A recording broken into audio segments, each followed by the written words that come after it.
సరే అయ్యిందేదో అయిపోయింది, మనకి టైం రాకుండా ఉంటుందా అని ఎదురు చూస్తూ ఉంటే ఇదిగో చివరికి నిన్ను ఇంట్లో పని మనిషి చేసింది.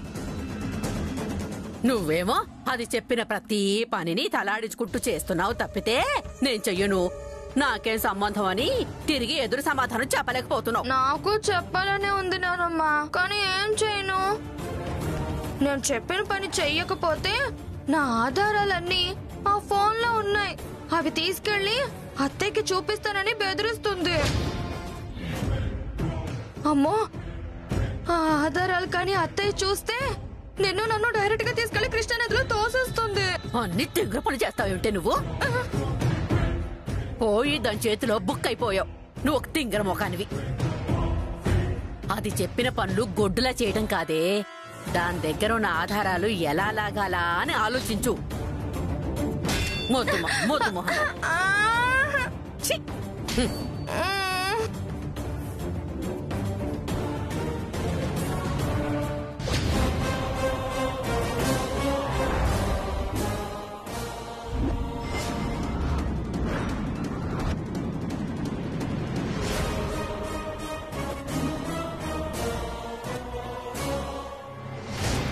తులసి ఫోన్ ఇక్కడ ఉందేంటి?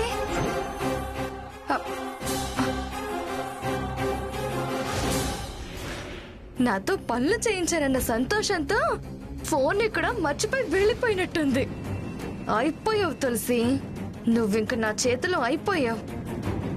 ఈ ఫోన్లో నాకు సంబంధించిన ఆధారాలున్నాయి కదా, నువ్వు చెప్పిన పనులు చెయ్యకపోతే అత్తయ్యకి చూపిస్తావా? ఆ మాట చెప్పి నన్ను బెదిరిస్తావా? పొద్దుటి నుంచి నాతో బట్టలు ఉతికించా, ఇల్లు క్లీన్ చేయించా, అంట్లు తోమించావు కదే. నేను కష్టపడి పనులు చేస్తుంటే నువ్వు కాలు మీద కాలేసుకుని జ్యూస్ తాగుతూ కూర్చుంటావా? మహారాణి లాంటి నన్ను ఈ ఇంట్లో పని మనుషులా ట్రీట్ చేస్తావా? చెప్తా. ఫోన్లో నా ఆధారాలన్నీ డిలీట్ చేశాక నిన్ను మొత్తానికి ఈ ఇంట్లో పని మనిషిగా మారుస్తా. అప్పుడేం చేస్తావో చూస్తానే.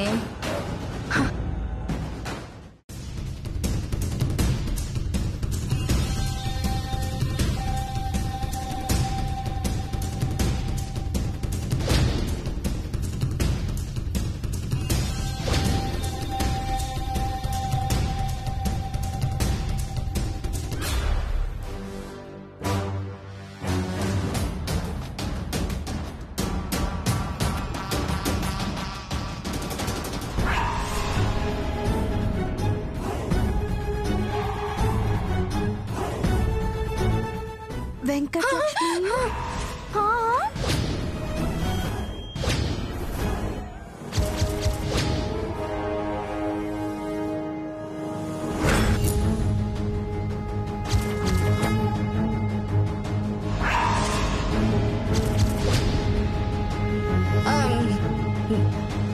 దొరికే ఆధారాలు నువ్వెంత వెతికినా అందులో ఏ ఆధారాలు ఉండవు. ఎందుకంటే అసలు ఫోన్లో అవి లేవు కాబట్టి.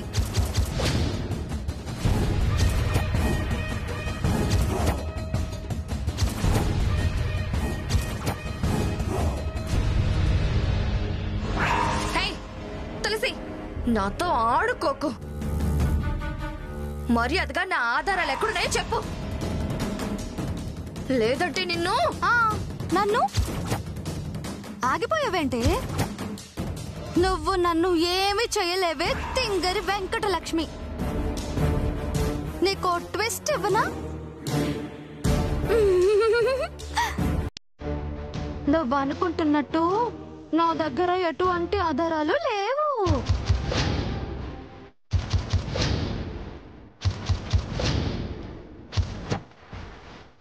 ఏంటి? ఆధారాలు లేవా? నాకు మొదట్లో నీ మీద అనుమానం రాలేదు. ఆదిత్యని పోలీసులు అరెస్ట్ చేసి తీసుకెళ్లినప్పటి నుంచి నీలో టెన్షన్ మొదలైంది. నీ ప్రవర్తనలో ఏదో మార్పు నాకు కనిపించింది.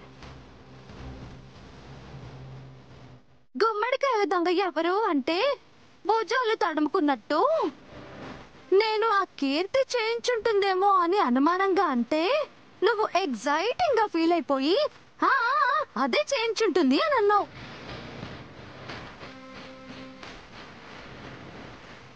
అప్పుడు నీ మీద నాకు కొంచెం అనుమానం వచ్చింది. ఆ తర్వాత సీసీటీవీ ఫుటేజ్ లో కార్ నంబర్ కనిపించేసరికి నువ్వే అని గెస్ చేశాను. ఆ దొంగకి డబ్బులు కూడా నువ్వే ఇచ్చుంటావేమోనని ఊహించాను. నిన్ను ముందుంచి ఆ కీర్తి వెనక నుంచి ఈ కథంతా నడిపిస్తుందని నాకు అర్థమైంది. అందుకే చీకట్లో బాణం వేసి నేను నిన్ను భయపెట్టాను. నువ్వు అనుకుంటున్నట్టు నా దగ్గర ప్రూఫ్సే ఉంటే నిన్ను ఇంట్లో ఎలా ఉండనిస్తానే పిచ్చిదానా. చెప్పు, ఎలా ఉండనిస్తాననుకున్నావు? నిజంగా నా దగ్గర ఆధారాలు ఉండుంటే అత్తయ్యకి చూపించి నిన్ను ఈ పాటికి ఎప్పుడో మెడపట్టి బయటికి గెంటించేదాన్ని. నాతోనే ఆడుకుంటావు కదే, నిన్ను వదిలిపెట్టను తులసి, అస్సలు వదిలిపెట్టను. నీ అంత చూస్తాను. పోవే, ఏంటి నువ్వు నా అంత చూసేది? నీకంత సీన్ లేదు. ఇప్పుడిప్పుడే అత్తయ్య నా వైపు వస్తుంది. నువ్వు నన్ను ఏమి చేయలేవు. ఇప్పటికైనా బుద్ధి తెచ్చుకొని సరిగ్గా ఉండకపోయావే అనుకో, ఈసారి ఇంట్లో పనులు కాదు, డైరెక్ట్ గా జైల్లో ఖైదీలు చేసే పనులు చేపిస్తాను. జాగ్రత్తగా ఉండు.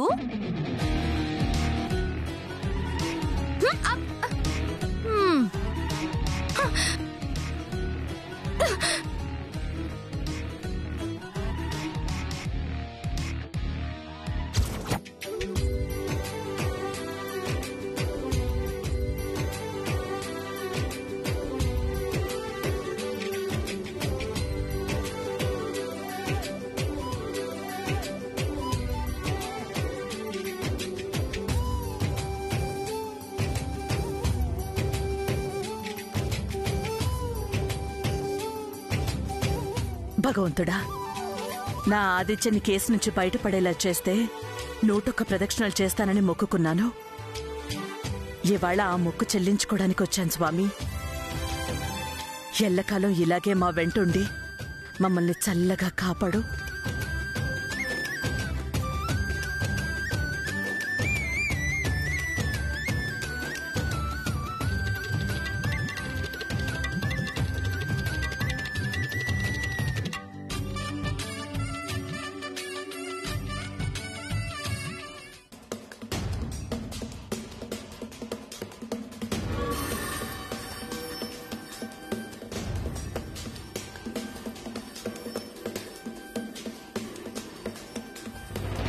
ప్రియగారికి పూజ చేసిన తర్వాత ఆవిడికి ఎలా ఉందో తెలీదు. ఒక్కసారి వీడిని అడిగి కనుక్కోవాలి. బాగున్నాను. ఆదిత్య పేరున అర్చన చేయించండి. వాగర్ధాయో సంపృక్తో వాగర్ధ ప్రతిపత్తయే జగతః పితరౌ వందే పార్వతీ పరమేశ్వరౌ ఆపదామపహర్తారం దాతారం సర్వసంపదాం లోకాభిరామం శ్రీరామం భూయో భూయో నమామ్యహం. శ్రీరామ రామ రామేతి రమే రామే మనోరమే సహస్రనామ తత్తుల్యం రామనామ. వెళ్ళొస్తానండి. అలాగే. నమస్కారం తల్లి, బాగున్నారా? నమస్కారం అండి, నేను బాగున్నాను. మీరెలా ఉన్నారు? ఆ భగవంతుడు ఆశీర్వాదం వల్ల బాగున్నానమ్మా. అవును, మీ ఆడపడుచు ప్రియగారికి ఇప్పుడు ఎలా ఉంది ఆరోగ్యం? ఆవిడకేమైంది? బానే ఉంది. ఇప్పుడు అది ప్రత్యేకంగా ఎందుకు అడిగారు? దోషం ప్రభావం వల్ల అనారోగ్యంతో బాధపడేవారు కదా. దోష నివారణకు హోమం, సంతోషిమాత పూజ కన్న కొడుకుతో చేయించాలని జ్యోతిష్యుడు చెప్పాడమ్మా.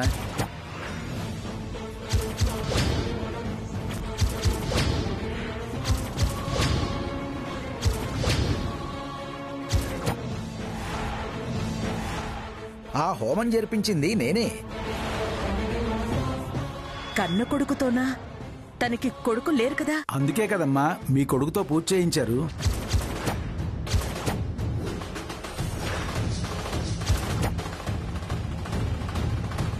కొడుకు చెయ్యాల్సిన పూజ అల్లుడు చేయడం ఏంటండి? మీరెలా చేయించారు? వాస్తవానికి చేయించకూడదు, కానీ ప్రత్యామ్నాయం అంటూ ఒకటి ఉంటుంది కదమ్మా. పూర్తి ఫలితం రాకపోయినా కొంత లభిస్తుంది కదా. వారి అదృష్టం బాగుంది. మేనల్లుడితో చేయించినా వారికి పూర్తిగా బాగైంది.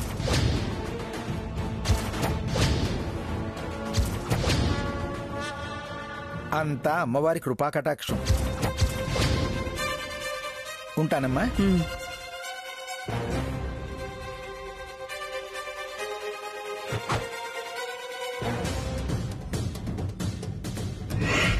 కన్న కొడుకు చేయాల్సిన పూజ ఆదిత్య చేత చేయించడం ఏంటి?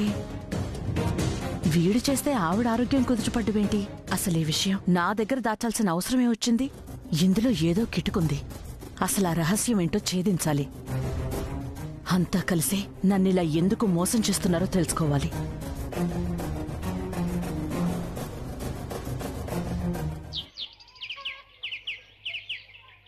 దుర్గా, దుర్గా, దుర్గా. మావయ్య, అత్తయ్య ఇంట్లో లేదు మావయ్య. ఎక్కడికి వెళ్ళిందమ్మా? గుడికి వెళ్ళింది.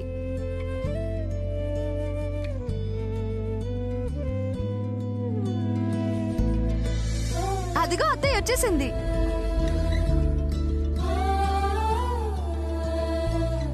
ఏంటి, గుడికెళ్ళిన వాళ్ళు ప్రశాంత వదనంతో వస్తారు, నువ్వేంటి ఇలా ఆలోచిస్తూ వచ్చావు? ప్రియ కోసం హోమం జరిపించిన పంతులు గారు గుళ్ళో కలిశారు.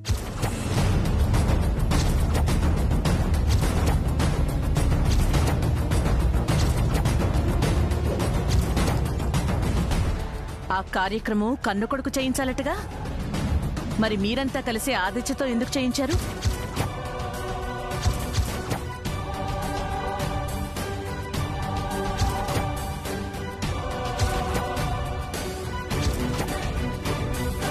ఏంటి, ఏం మాట్లాడరు? ఎవరైనా గుడి నుంచి వచ్చి ప్రసాదం పెడతారు, నువ్వేంటి ప్రశ్నలు సంధిస్తున్నావు? ముందడిగిన దానికి సమాధానం చెప్పండి. తన సంతానం చేస్తేనే ఫలితం దక్కుతుందంట కదా. అలాంటిది ఆదిత్య చేస్తే ఫలితం ఎలా లభించింది? ప్రియ ఆరోగ్యం ఎలా మెరుగుపడింది?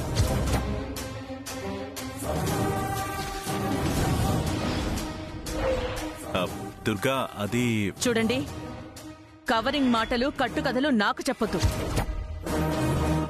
నాకు నిజం కావాలి. మీరు నా దగ్గర ఏమైనా దాస్తున్నారా? చెప్పండి, నాకు సూటిగా సమాధానం చెప్పండి. ఏం మాట్లాడుతున్నావు దుర్గా? నిజం దాచాల్సిన అవసరం ఏంటి? నీకు అబద్ధం చెప్పడం ఏంటి?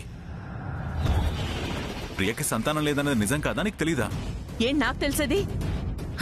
చాలా విషయాలు నిన్న మొన్నటిదాకా నాకు తెలీదు. మీకు తెలిసినా నాకు తెలియకుండా దాచారు కదా. అందుకే ఈ విషయం ఇంత పర్టికులర్ గా అడుగుతున్నాను. చెప్పండి. చూడు దుర్గా, దాపరికాలు లేవు, దాచడాలు లేవు. పంతులు గారు చెప్పినట్టు చేయించాలంటే మగపిల్లాడు లేడు. అందుకే రక్త సంబంధం ఉన్న మేనలుడి వరుసైన ఆదిత్యతో చేయించొచ్చా అని అడిగాను. చేయించొచ్చు, కానీ ఫలితం పూర్తిగా రాకపోవచ్చు. ఆ తర్వాత వాళ్ళ అదృష్టం అన్నారు.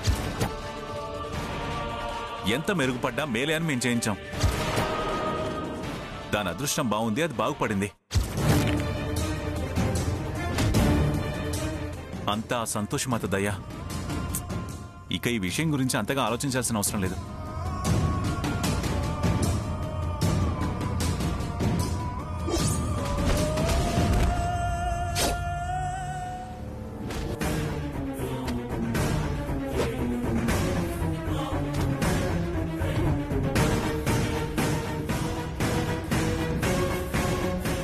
లేదు, ఏదో ఉంది. ఎంతో కొంత దాస్తున్నారో అదేంటో తెలుసుకోవాలి.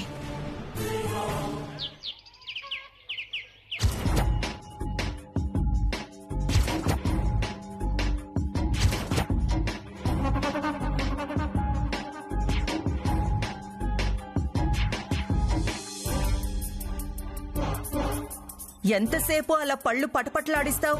ఊడిపోతాయి, జాగ్రత్త. పోతే పోయాయిలే వెదవ పళ్ళు. అది ఆ తులసి చీకట్లో బాణం వేసి నన్ను పడగొడుతుందా? ఇంత వేరే దాన్ని చేస్తుందా?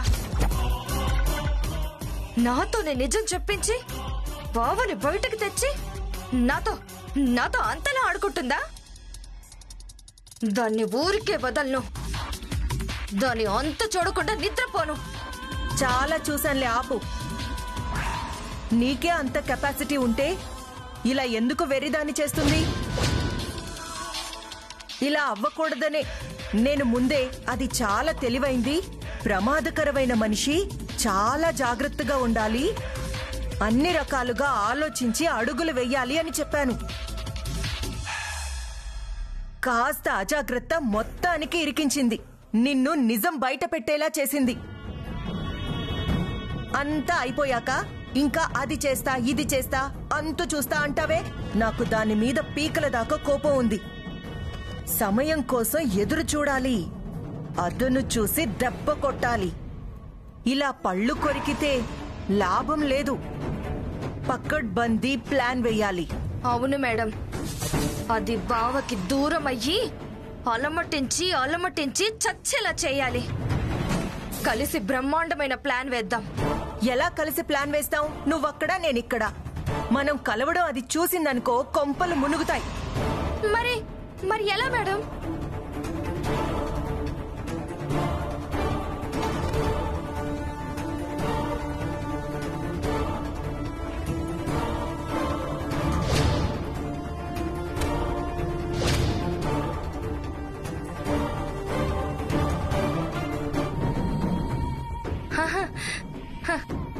డన్ మేడం, మీరు చెప్పింది సూపర్ ప్లాన్.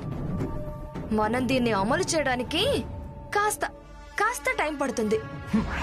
ఏం పర్వాలేదు, కావలసింది పగ తీర్చుకోవడం. టైం ఎంత తీసుకున్నా పర్వాలేదు, ప్లాన్ సక్సెస్ అవ్వాలి అంతే. ఈ పథకం పక్కగా అమలైతే అది పెద్ద బండరాయి కింద పడినట్టే. ఈ దెబ్బతో అది పాతాళానికి కూరుకుపోతుంది, జన్మలో పైకి లేవదు. అంతే, తప్పకుండా అమలు చేసి తీరదాం.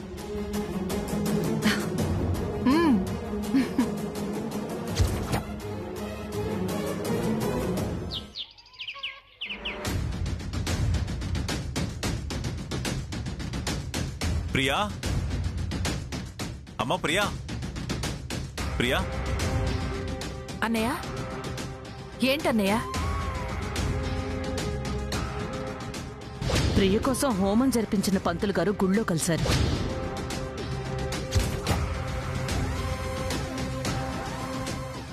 ఆ కార్యక్రమం కన్ను కొడుకు చేయించాలటగా, మరి మీరంతా కలిసి ఆదిత్యతో ఎందుకు చేయించారు? తన సంతానం చేస్తేనే ఫలితం దక్కుతుందంట కదా.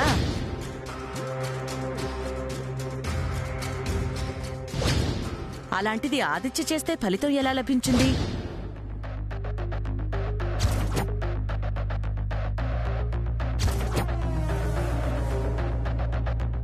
ఏంటనే నువ్వు చెప్పేది? అసలు వదినకి అనుమానం వస్తుందని, ఈ కోణంలో అనుకుంటుందని ఊహించలేదే. ఈ విషయం ఇన్నాళ్లు వదినకు తెలియకూడదని ఇంతకాలం వదిన ఎన్ని అన్నా ఏం చేసినా భరించాం. కాని ఇప్పుడు వదిన ఆ విషయం గురించి ఆలోచించే సందర్భం వచ్చింది. మరిప్పుడెలా అన్నయ్య? అదే నాకు అర్థం కావడం లేదమ్మా. నన్నెందుకు అనుమానంగా చూస్తుంది. విషయం ఎక్కడ తెలిసిపోతుందో అన్న భయం నాకు కూడా ఉందమ్మా. దానికి కొంచెం అనుమానం వచ్చినా అసలు నా వెనక ఏం జరుగుతుందనే ఎంక్వైరీలు మొదలు పెడుతుంది. తను ఎంక్వైరీలు మొదలుపెట్టి తన అనుమానం బలపడిందంటే పొరపాటున ఆదిత్య తన కొడుకు కాదు, నీ కొడుకు అని తెలిసిందనుకో, మనం ఊహించని పరిణామాలు జరుగుతాయమ్మా.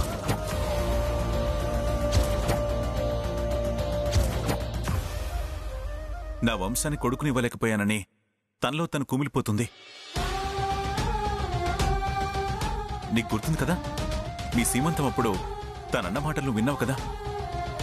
ఇప్పుడు కొడుకు కావాలని నేను బలంగా కోరుకుంటున్నాను. ఖచ్చితంగా కొడుకునే కంటాను.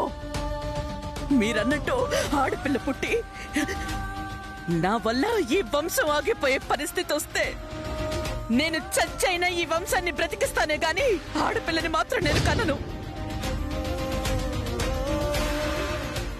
ఇంతకాలం నేను అల్లారు ముద్దుగా పెంచిన నా ఆదిత్య నా కొడుకు కాదా? నేను పెంచిన తల్లినా, నాకు బిడ్డలు లేరా అని తను ఏవేవి ఊహించుకొని తను ఆవేశంలో ఎలాంటి తొందరపాటు నిర్ణయం తీసుకోవడానికి కూడా వెనకడదమ్మా. అంతేకాదన్నయ్య, ఆదిత్య తన కొడుకు కాదు, తులసి తన కూతురని తెలిసినా కూడా ప్రమాదమే కదా అన్నయ్య.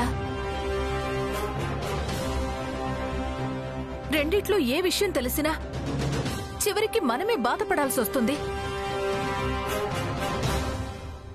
అసలే వదిన పంతం గల మనిషి, అంతకు మించి మొండితనం కూడా ఎక్కువే. అవునమ్మా, తన అనుమానం నివృత్తి చేసుకోవడం కోసం నన్ను అడిగింది. తొందరలో మిమ్మల్ని కూడా అడుగుతుంది.